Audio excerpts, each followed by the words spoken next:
qui a eu lieu le 22 mai que nous avons décidé de vous emmener. Des moments forts et intenses en émotion que nous allons vous faire partager.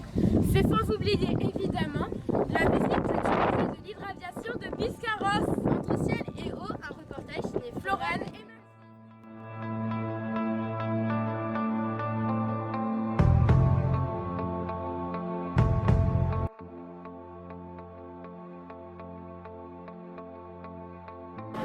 Bonjour, quel est votre rôle au sein de cet événement? Donc moi je fais partie de la société Bleu Ciel Air Chaud.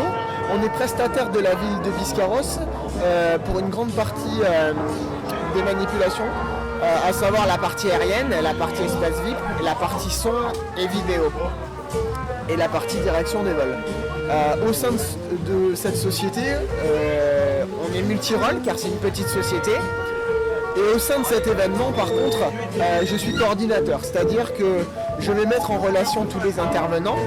Et vu que j'ai une vue globale de l'événement, je vais savoir qui il va falloir aller voir pour résoudre tel ou tel problème ou savoir qui mettre en relation. Voilà.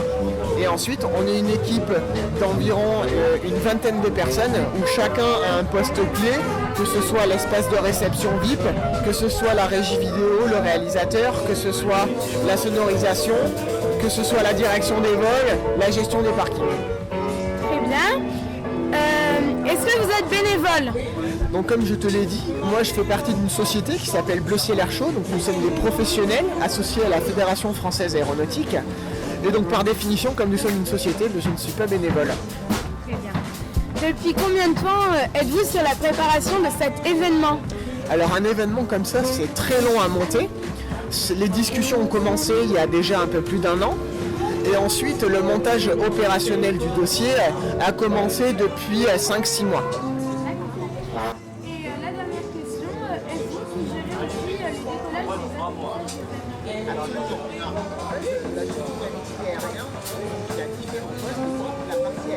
Il y a une entité qu'on appelle la direction des vols, qui est constituée d'un directeur des vols, donc qui a l'autorité et qui va être le seul apte à juger de la performance des avions. Ensuite, il y a un contrôleur aérien qui va gérer le déplacement des avions depuis la plateforme jusque sur le site. Et ensuite, il y a des personnes sur les plateformes qu'on appelle des directeurs de vol suppléants sur les plateformes qui vont gérer soit la partie hydraviation là, soit la partie à l'aérodrome de Biscarrosse et qui est toujours en contact avec le directeur des vols et qui va pouvoir lui dire attention, tel avion va mettre en route. Tu vas le recevoir sur ta fréquence et tu vas pouvoir l'intégrer dans la démonstration. Et tout ça est articulé par plein de moyens radio et une préparation en amont de l'événement. Rien n'est improvisé. Et c'est pour ça, alors c'est transparent en fait pour le public, mais il se passe énormément de choses et il y a beaucoup de personnel qui gravite autour de cet événement, le Flying Spirit. Très bien, merci d'avoir répondu à ma question. Avec plaisir et profitez bien. Merci. Au revoir.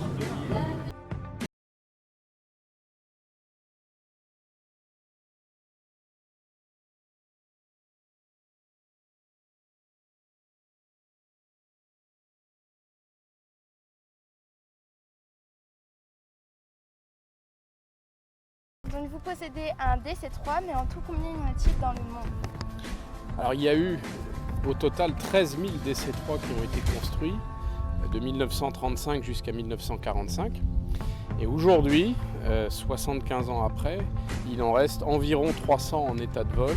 Et il en reste 3 en France, dont un seul qui vole actuellement. D'accord. À l'origine, à quoi servait cet avion? Alors cet avion, il a eu 2 vies. La première vie en 1935, c'est une vie d'avion civil. En fait, c'est le premier avion de ligne moderne qui permet de transporter des passagers et de gagner de l'argent avec ça. Et puis comme la guerre est arrivée en 1939 pour l'Europe et pour les Américains à partir de 1941, l'armée américaine a utilisé le DC-3 qu'elle a transformé en avion militaire, en avion cargo. Et c'est l'avion notamment qui largue les parachutistes en France le 6 juin 1944, le jour où en fait la libération de la France commence. D'accord. Quelle est l'histoire donc du DC-3? Alors l'histoire du DC-3 elle est absolument mythologique puisque 1936 à 1939 il équipe un certain nombre de compagnies aériennes en Europe, notamment la KLM. Et puis, il commence à équiper les compagnies américaines et en 1940, il représente l'avion de ligne moderne, l'avion qui permet aux passagers d'aller de la côte est à la côte ouest américaine et de voyager surtout dans des conditions de sécurité et de confort qui sont bonnes puisque c'est un avion qui a un chauffage, c'est un avion qui est silencieux, qui est assez rapide et qui est assez confortable. La guerre le transforme en avion militaire et évidemment au lendemain de la guerre, cet avion est très disponible. Et notamment Air France en achète plus de 70 qui traversent l'Atlantique et qui sont déployés en France pour reconstruire le réseau aérien français. D'accord. Nous savons que vous possédez une compagnie aérienne, mais pouvez-vous nous en dire un peu plus sur celle-ci? Alors oui, en France, il y a assez peu de compagnies aériennes, il y en a à peine une douzaine. Et j'ai la chance de diriger une petite compagnie qui s'appelle Chalair Aviation et qui dessert notamment Bordeaux puisque nous faisons 72 vols par semaine au départ ou à l'arrivée de Bordeaux. On dessert notamment les villes de Brest, de Rennes ou encore de Montpellier. D'accord. Quel type d'appareil possédez-vous dans votre compagnie? Alors aujourd'hui, Chalair exploite deux types d'avions, des avions Beechcraft de 19 sièges, c'est le plus petit avion de ligne qui existe, mais également des avions de type ATR 42 ou 72, qui sont des avions de 46 à 68 sièges. C'est impeccable. Merci d'avoir répondu à nos questions. Et là, on a un magnifique Yak 50 qui vole. Voilà, ça c'est un avion russe. C'est un avion d'entraînement des années 70 qui a un vieux moteur, qui a un moteur en étoile. C'est une technologie un peu ancienne, mais c'est ce qui donne ce bruit, vous voyez. D'accord. Écoutez plutôt que voir. Voilà. Et merci d'avoir répondu à nos questions. Merci. Au Et revoir. puis bravo.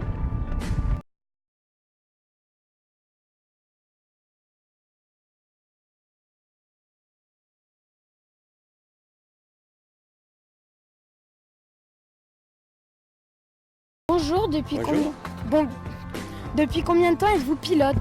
Je suis pilote depuis 1991. D'accord. Voilà. Donc ensuite, comment avez-vous débuté votre carrière? Eh bien, j'ai débuté dans une école de pilotage à Montpellier-d'Agenais en Lot-et-Garonne. Voilà. Quelles sont les spécificités de votre appareil sur lequel vous volez?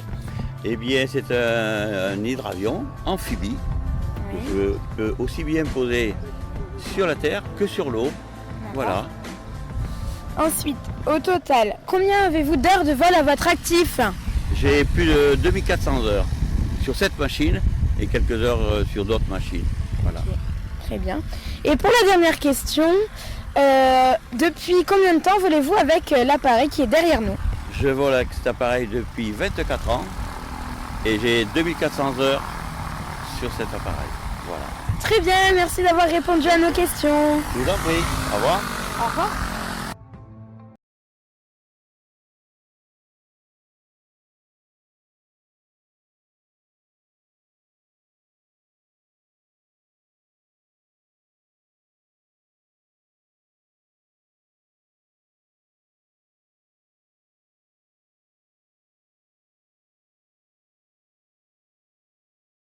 L'unité filleule de la ville de Biscarrosse. Et donc depuis 3 ans à peu près, on vient régulièrement, il y a des échanges entre Biscarrosse et la flottille 17F qui a été parrainée en 2013. Donc le point commun c'est l'aviation évidemment, puisque vous avez une base qui est d'hydravion qui est présente depuis des années. Donc la marine a des liens forts avec Biscarrosse, puisqu'il y a eu des hydravions dans les années 30 qui ont été employés par la marine, construits ici. Voilà, donc ça nous paraissait naturel pour la flottille 17F, qui est une flottille une unité qui a des avions de marine, d'être binomée et d'être parrainée par la flottille 17F, par Biscarrosse. Voilà, donc, le lien est assez fort et en même temps ça représente le lien armée-nation, le parrainage entre Biscarrosse et la flottille. Le lien armée-nation, c'est-à-dire faire connaître à tous nos concitoyens le lien qui existe entre la défense et la nation. Pourquoi on fait ce métier-là, quel est son enjeu, quelle est son utilité. pourquoi la France a une armée, etc. Voilà, ça permet de répondre à toutes ces questions-là à travers des rencontres comme aujourd'hui où il y a à peu près 26 marins sur le site qui sont déployés, là vous les voyez en uniforme, et ils répondent à des questions de tous les concitoyens de Biscarrosse pour pouvoir justement expliquer leur métier et le lien de la commune avec l'unité de la flottille 17F. Merci d'avoir répondu. Bonjour Christophe, vous êtes journaliste reporter chez TF1. Oui. Une première question, comment s'est déroulée toute votre journée? Aujourd'hui, là, Oui. on a failli ne pas venir parce qu'on a au moment de partir du bureau qui est à Bordeaux. On nous a dit qu'il fallait qu'on aille à Mont-de-Marsan, c'est pas du tout Biscarrosse, pour faire une interview du secrétaire d'État au transport. Et ça s'est annulé. Donc bref, on a des journées qui sont parfois à rebondissement. Et puis finalement, on est revenu sur notre programme initial qui était de venir couvrir la journée à Biscarrosse. Et on travaille pour le journal de 20h de ce soir. D'accord. Ensuite, quel est votre rôle au sein de TF1? Moi, je suis l'un des correspondants de TF1 à Bordeaux. On est plusieurs dans les grandes villes de France. Il y a de mémoire 19 bureaux en France. Et on intervient sur les événements d'actualité comme celui-ci, des actualités plus immédiates. Et il y a aussi ce genre d'événements qu'on couvre. Et après, c'est diffusé dans les différents journaux de TF1. Donc on est là, un correspondant, c'est celui qui se doit de vivre dans une ville et une région pour réagir de manière plus rapide quand un événement se déroule, parce qu'on est plus près depuis Bordeaux que depuis Paris. Et puis en vivant ici, nous on vit à Bordeaux, on a nos vies, nos familles, nos maisons à Bordeaux, on se tient plus facilement au courant de l'actualité locale. Voilà. Ça te va comme réponse, Maxime? Oui, très bien. Et donc au niveau du montage, ça se passe comment? Alors là, on est venu avec Guillaume, que vous voyez pas parce qu'il est en train de faire des images. Guillaume, c'est de JRI. JRI, ça veut dire journaliste reporter d'images. Celui qui fait les images, qui tourne avec la caméra, on vous verra peut-être tout à l'heure. Et après, on va rentrer au bureau à Bordeaux. On va récupérer tout ça sur un ordinateur avec des cartes. Et on va monter le sujet. C'est-à-dire qu'on va dérocher, c'est un mot un peu technique. C'est-à-dire qu'on va, ce qu'on tourne, ce que vous appelez les images, on appelle ça des rushs. Ça veut dire que ce sont les éléments de tournage. Dérocher, ça veut dire qu'on va garder ce qui nous servira réellement. Et on va jeter des choses qui finalement ne nous serviront pas. Moi, je vais écrire un commentaire, je vais garder des bouts d'interview. Et Guillaume va assembler tout ça. C'est lui qui fait le montage. C'est-à-dire que nous, on livre à Paris, à Boulogne-Billancourt, mais bref, au siège de TF1, on livre un PAD prêt à diffuser, c'est-à-dire le sujet que vous voyez à l'antenne. C'est-à-dire c'est nous qui assurons le montage jusqu'au bout, en fait. Et donc la dernière question, comment avez-vous débuté votre carrière? Par hasard.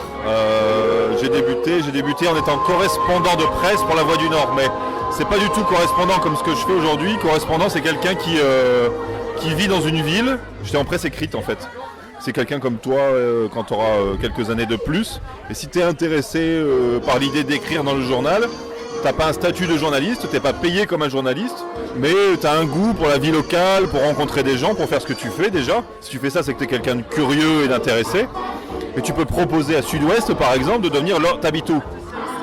À Biscarrosse, tu pourrais devenir le correspondant de Sud-Ouest à Biscarrosse. En continuant de tes études. Moi, j'ai fait ça pendant que j'étais étudiant, je faisais d'autres choses. Et du coup, j'y ai pris goût. J'ai fait l'école de journalisme à Lille parce que j'ai grandi à Lille. Et puis après, voilà. Je te ferai un raccourci, parce que c'était plus long que ça, mais voilà. C'est un peu par hasard, finalement. Très bien. Ça vous Merci. a plu, c'était bien? Ouais, merci d'avoir répondu à nos questions. Au revoir. Au revoir. Voilà, alors là nous sommes en train de filmer l'équipe de TF1 en plein tournage pour le 20h de ce soir. Ils nous ont accordé l'interview tout à l'heure et là ils sont en train de plein boulot.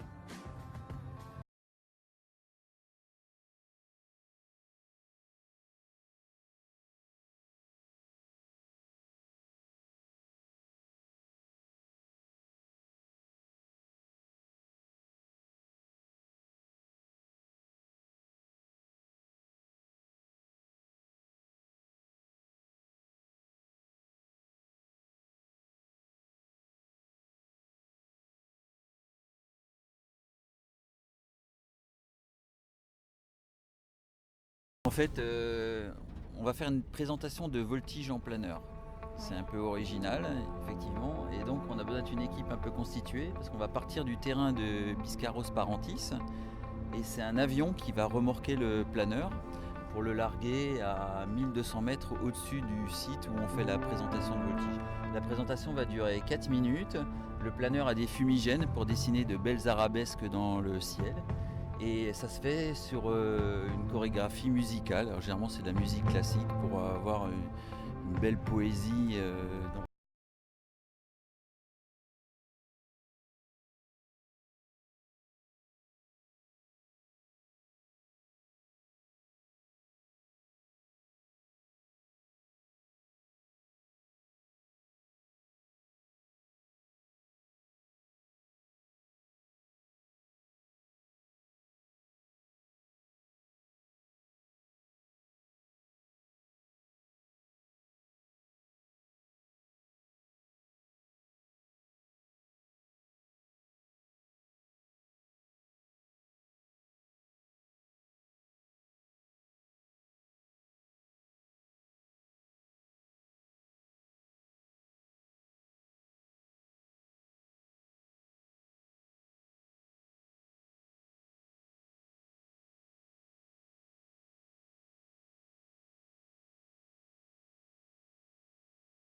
Dans ma famille un pilote et puis il m'a amené et puis j'ai pris goût à cette passion et puis maintenant c'est devenu comme une drogue.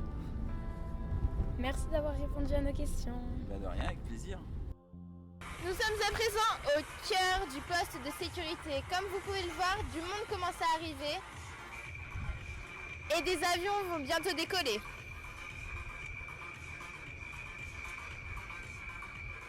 Bonjour. Quelles sont vos attentes vis-à-vis de ce show aérien? Des attentes, le Rafale. Voilà, le fleuron de la France qui fait travailler énormément de personnes. C'est un très bel avion qui fait beaucoup de bruit, mais c'est un très bel avion. Je suis fan de cet avion. Merci d'avoir répondu. Je vous en prie. Bonne journée. Bonjour, comment avez-vous été informé de ce show aérien? Mon mari savait déjà que le show aérien existait. Donc on a guetté sur internet pour savoir s'il avait lieu cette année. Donc on a vu que ça se faisait et on s'est arrangé pour être libre. Et on vient de Vendée, donc on n'est pas d'ici. D'accord. Voilà. Et est-ce que vous êtes des passionnés d'aviation? Oui. C'est une question qui nous intéresse beaucoup. Et chaque fois qu'on a l'occasion, on vient voir les shows aériens et on va voir sur les aérodromes les avions décoller. Très bien, merci d'avoir répondu. Aujourd'hui, nous nous retrouvons donc au cœur de l'aérodrome de Biscarrosse, où vous pouvez voir derrière nous un avion va décoller. Des conditions météorologiques assez difficiles, comme vous pouvez le voir.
jours, donc là vous partez en mission, c'est ça? Oui, exactement.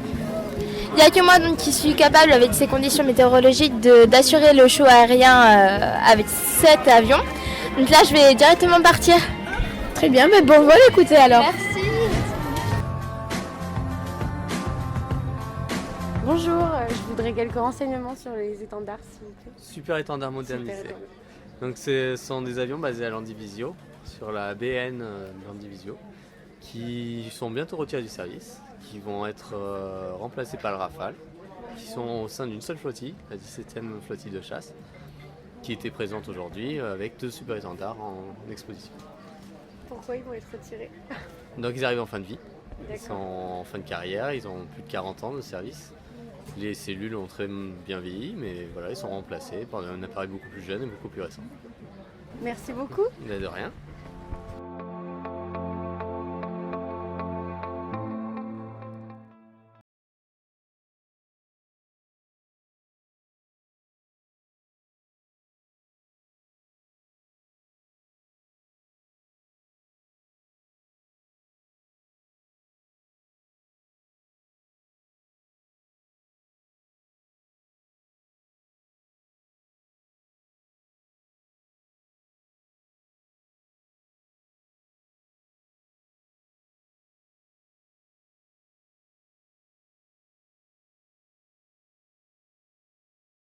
Copilote parce qu'à ce moment-là, il y avait un chef de bord et un mécanicien navigant parce qu'on n'avait pas de technicien au sol.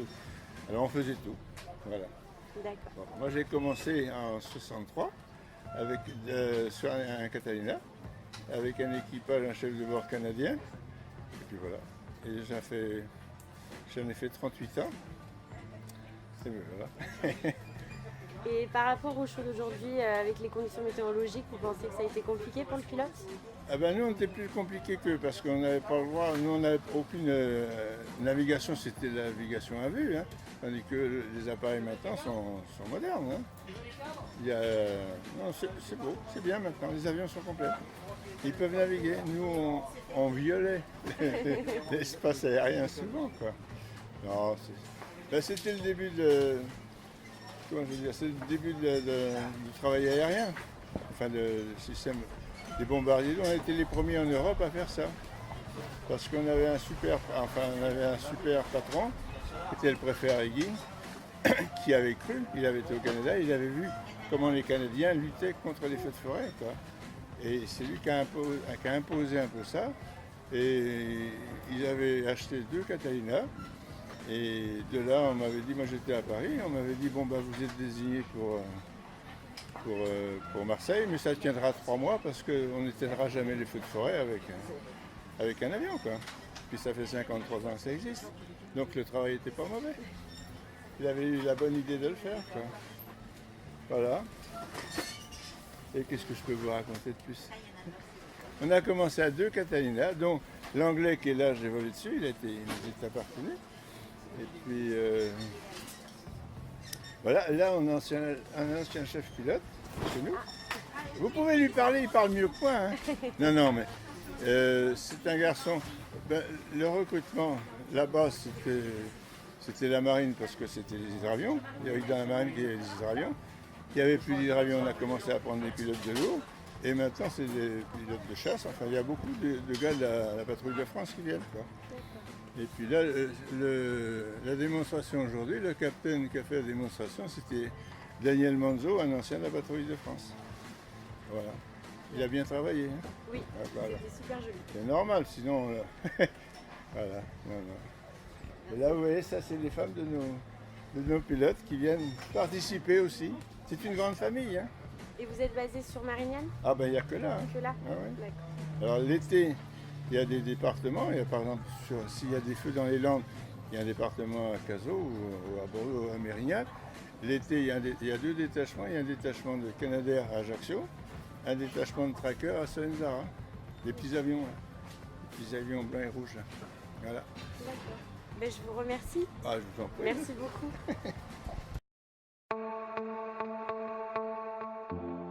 Bonjour, donc depuis combien de temps êtes-vous pilote? Bonjour, je suis le capitaine Martinez Jean-Guillaume, je suis pilote dans l'armée de l'air depuis Je suis rentré dans l'armée de l'air en 1997 et je suis pilote de chasse depuis les années 2000. Très bien. Donc ensuite, comment avez-vous débuté votre carrière? Alors je suis un pilote issu des élèves officiers du personnel navigant. En gros, il faut avoir un bac pour pouvoir prétendre aux sélections que propose l'armée de l'air. D'accord. Ensuite, quelles sont les spécificités de votre appareil? Alors mon avion, c'est un avion de combat multirôle, polyvalent, qui est capable de faire toutes les missions qui sont dévolues à l'armée de l'air. En gros, c'est un avion dans lequel on peut faire de la mission de défense aérienne, de l'attaque au sol, de l'assaut nucléaire, de la reconnaissance, de l'attaque de bateaux, etc. Très bien. Il peut faire plein de choses. C'est le but de l'avion. Ensuite, au total, combien d'heures de vol avez-vous à votre actif? Alors, à mon actif, j'ai à peu près 3200 heures de vol, 1000 heures à peu près sur Mirage 2000 et 1200 heures sur Rafale. D'accord. Et la dernière question, depuis combien de temps volez-vous avec le Rafale? Alors, j'ai été affecté sur Rafale en janvier 2009, donc ça va faire bientôt 7 ans. Très bien, merci d'avoir répondu à nos questions. Très bonne journée à vous.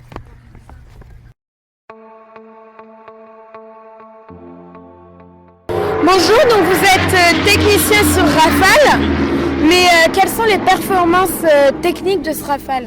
Alors la Rafale, c'est un avion nouvelle génération qui remplace qui peut faire toutes les missions que faisaient avant les différents avions. Avant on avait des Mirage 2000 bien spécifiques pour le nucléaire, le bombardement, le combat. Maintenant le Rafale est capable de faire toutes ces missions avec un seul avion, juste en changeant la configuration de l'avion.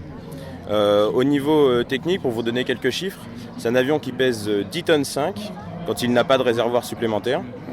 Et il a des moteurs capables de pousser jusqu'à 15 tonnes. Ce qui donne une grosse puissance à l'avion, comme vous avez pu le voir dans la démonstration. Et il est équipé d'un système de commande de vol électrique qui lui permet une grosse manœuvrabilité et donc de faire la démonstration comme vous l'avez vu juste avant. D'accord. Et quel est votre quotidien chez nous? Alors moi personnellement, je suis ce qu'on appelle de la spécialité vecteur. Donc vecteur, je m'occupe de tout ce qui va être mécanique sur l'avion. Je vais faire le circuit carburant, le circuit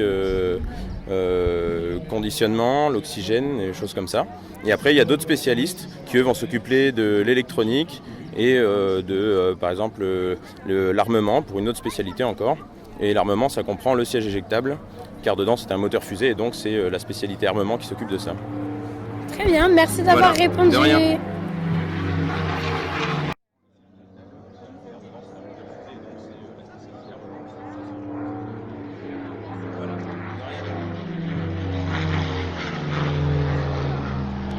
Bonjour Mélanie, alors vous êtes mécanicien sur le Rafale, c'est bien ça? C'est ça. C'est assez exceptionnel de voir une femme dans ce métier-là? C'est de moins en moins rare quand même. D'accord. L'armée de l'air, ça est de plus en plus féminisé? Oui, c'est l'armée la plus féminisée d'ailleurs.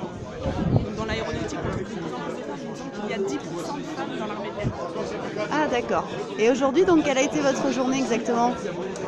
Eh bien aujourd'hui, on s'est occupé donc de la remise en œuvre de l'avion qui faisait la présentation technique.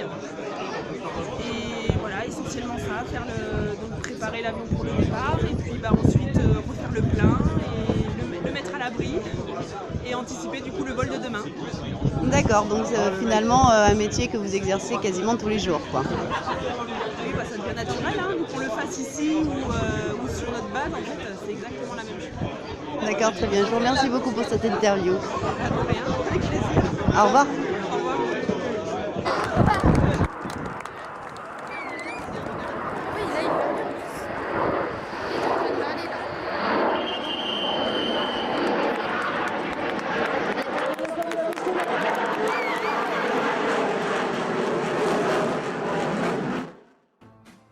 Alors Florane, le Rafale en direct, c'est magnifique? Oui, très magnifique, très brillant. On n'arrive même pas à entendre le son du micro, tellement le bruit est impressionnant. Ouais, c'est vrai. C'est vrai, on a du mal à entendre. Mais le spectacle est quand même magnifique. Oui, c'est assez rare aussi de voir un Rafale comme ça, donc c'est super joli. Merci beaucoup pour le témoignage. Merci à vous. Bonjour, alors le ressenti sur la fin de journée, fin du week-end? Eh bah très bien, je pense qu'on a eu de la chance. Il a plu ce matin, il a plu ce soir. L'après-midi ça a été. Donc c'était bien, je pense que le public était content. Le pilote va bien. Donc voilà, tout va bien, les avions vont bien, le public s'est amusé, donc parfait. Super journée. Je pense. Marty, tu t'es éclaté en vol? Non, moi je m'amuse. Voilà. Il a fait du rap et tout. Un petit peu, ouais. J'ai fait 2 figures en plus. Bon, j'espère que ça vous a plu. C'était super. C'était le but, hein. Pas trop fatigué du coup? Non, je serais même content de repartir. D'accord. Ah non, c'est vraiment bien. Super. Merci beaucoup. Merci beaucoup à tous. De rien. Le technicien, le pilote et tout le monde. Merci infiniment. Merci. Au revoir. Au revoir.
Bonjour, alors qu'avez-vous pensé du show du Rafale? C'est toujours très impressionnant de voir ce Rafale ici à Biscarrosse. Ça rappelle toute la tradition aéronautique, Mermoz, la TECOR, le collège Mermoz, SA Web TV, et on est toujours très très content de pouvoir assister à des spectacles aussi impressionnants. Alors merci à toute l'organisation de ce Flying Spirit et merci à Web TV d'assurer une telle couverture de l'événement. Merci à vous. Bonjour Monsieur Bardin, vous assurez la sécurité au sein de cet événement, mais quelles sont réellement les difficultés que vous rencontrez? Alors donc la difficulté principale qu'on rencontre, vous devez le comprendre, c'est vu la conjoncture actuelle, c'est dans le cadre de l'état d'urgence. Donc effectivement, là on accentue donc tout notre dispositif sécurité là-dessus. Donc de quelle manière ça se manifeste? Donc vous avez vu qu'il y a un seul point d'entrée pour la manifestation qui dessert 4 couloirs de contrôle par des agents de sécurité et des agents communaux, avec une présence de patrouilles gendarmerie équipées de détecteurs de métaux.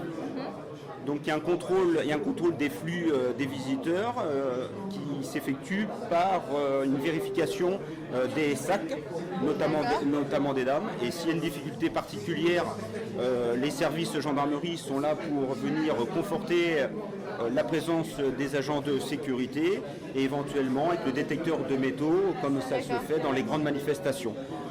Après, l'autre difficulté, effectivement, c'est de savoir par rapport aux conditions climatiques, et malheureusement, au jour d'aujourd'hui, les conditions sont exécrables, c'est de savoir effectivement de quantifier le flux des visiteurs. Bon, évidemment, pour cette manifestation de cette année-là, au regard du temps actuel, le flux est peu important, donc évidemment on a un peu moins de difficultés. Après, pour conforter le dispositif, on a une présence de patrouilles sérigraphiées qui tournent aux abords du dispositif et notamment pour sécuriser les parkings pour éviter les vols à la roulotte. Et ensuite nous avons des patrouilles pédestres au sein même de la manifestation pour sécuriser et rassurer les gens par rapport à l'état d'urgence et éviter les autres délits. D'accord. Merci beaucoup d'avoir répondu à nos questions. Eh bien de rien. Merci beaucoup à vous. Bonjour. Donc le ressenti sur cette journée La journée s'est plutôt bien passée dans l'ensemble. C'était assez calme. Pas eu de débordement, rien du tout. Ça s'est très bien passé. Malgré la météo assez défavorable. Et vous occupiez quel poste? Nous, on était en patrouille pédestre principalement. Sous la pluie comme nous. C'est Oui, ça. sous la pluie. C'est vrai que le climat était un peu défavorable pour nous, surtout le matin. Après, effectivement, pour le public, c'était plus agréable cet après-midi où il y a eu un grand soleil, malgré comme actuellement, des tempêtes, des averses, de pluie très agréables pour travailler en extérieur. Voilà. Merci beaucoup. Avec plaisir. Avec plaisir. Bonne continuation. Merci. Bonne soirée. Bonne soirée.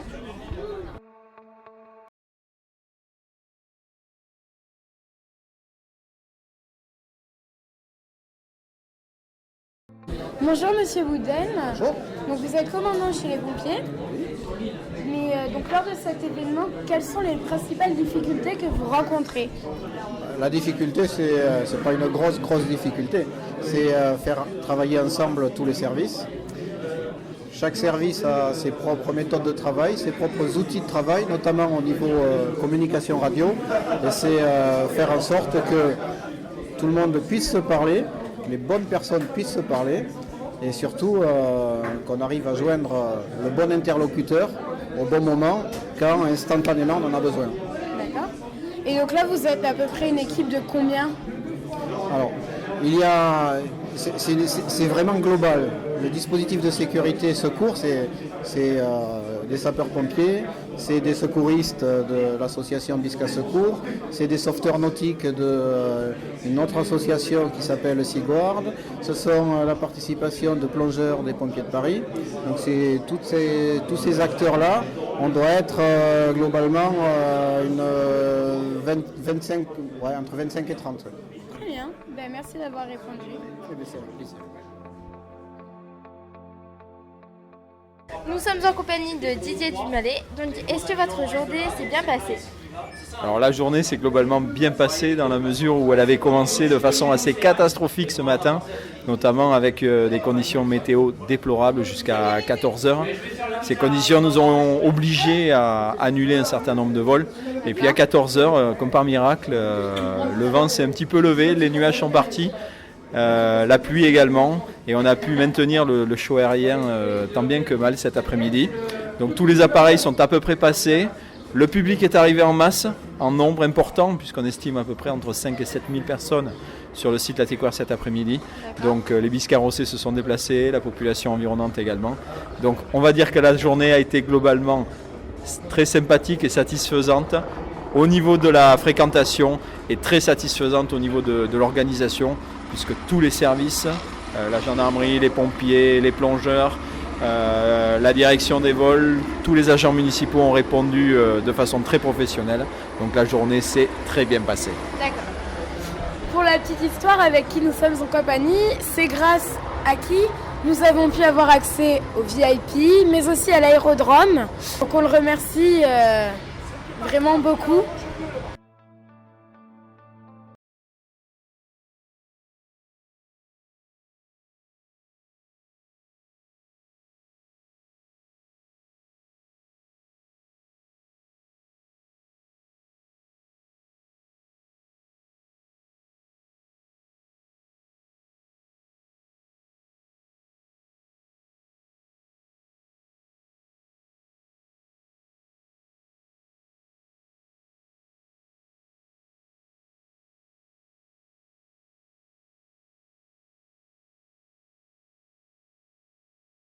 Bonjour Monsieur le maire, donc est-ce que vous êtes satisfait de la journée?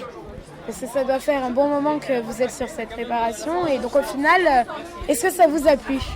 Oui, d'abord ça m'a inquiété, notamment depuis hier et depuis quelques jours qu'on connaît que la météo ne sera pas celle que l'on pouvait souhaiter.